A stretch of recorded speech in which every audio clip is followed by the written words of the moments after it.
নমস্কার বন্ধুরা, কিচেন হাউসের পক্ষ থেকে সবাইকে স্বাগতম। আজ আমি নিয়ে এসেছি এক নতুন রেসিপি, পাতলা করে সরষে আলু দিয়ে রুই মাছের ঝোল।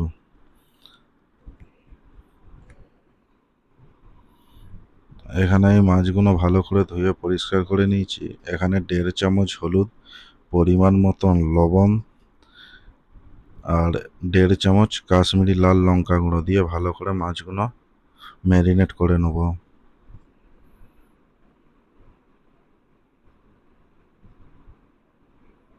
ম্যারিনেট হয়ে গেছে, এবারে ফ্রাই প্যানে তেল দিয়ে মাছগুলো ভালো করে ভেজে নেব।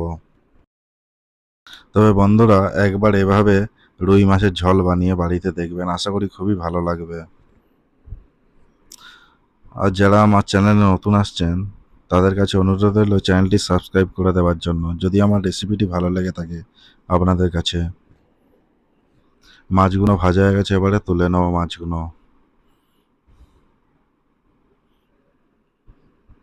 এখানে আমি আলুগুলো একই তেলে ভেজে নেব। আমি একটা আলুকে দুভাগ করেছি, ছোট সাইজের আলু নিয়েছিলাম। চাইলে আপনারা একটা আলুকে 4 ভাগও করতে পারেন। আলুগুলো লাল লাল করে ভেজে তুলে নেব। তেল গরম হয়ে গেছে, এখানে আমি দিয়ে দেবো সাদা সরষে ও কালো সরষের পেস্ট।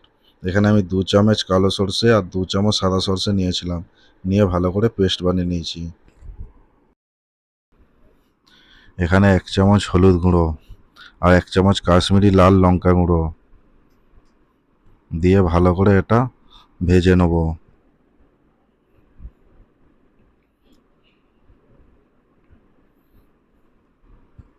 এখানে আমি দিয়ে দেবো 1 চামচ গোলমরিচের গুঁড়ো আর 1 চামচ ধনে গুঁড়ো দিয়ে ভালো করে ভেজে নেব, যাতে কাঁচা গন্ধটা না থাকে।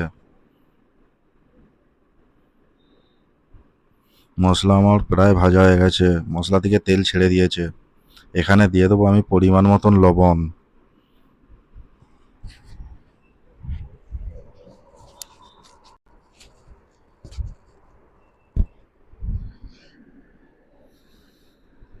এবারে আলুগুলো দিয়ে দেবো, আলুগুলো দিয়ে মশলার সঙ্গে কিছুক্ষণ কষিয়ে নেব।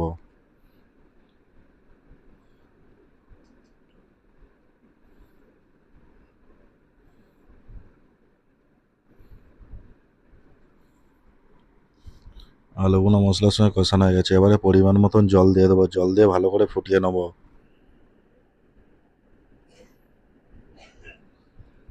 এখানে চাইলে আপনারা জলটা কম বেশিও করতে পারেন।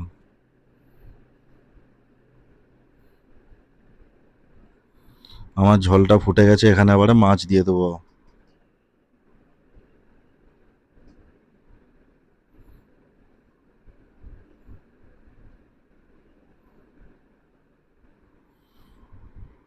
এখানে আবার কিছু ধনে পাতা দিয়ে দেবো, ধনে পাতা দিয়ে ভালো করে ফুটিয়ে নামিয়ে নেবো।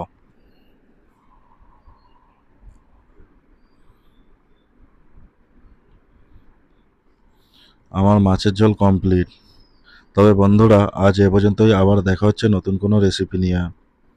যদি আমার ভিডিওটি ভালো লেগে থাকে তাহলে একটা অবশ্যই লাইক দিয়ে যাবেন।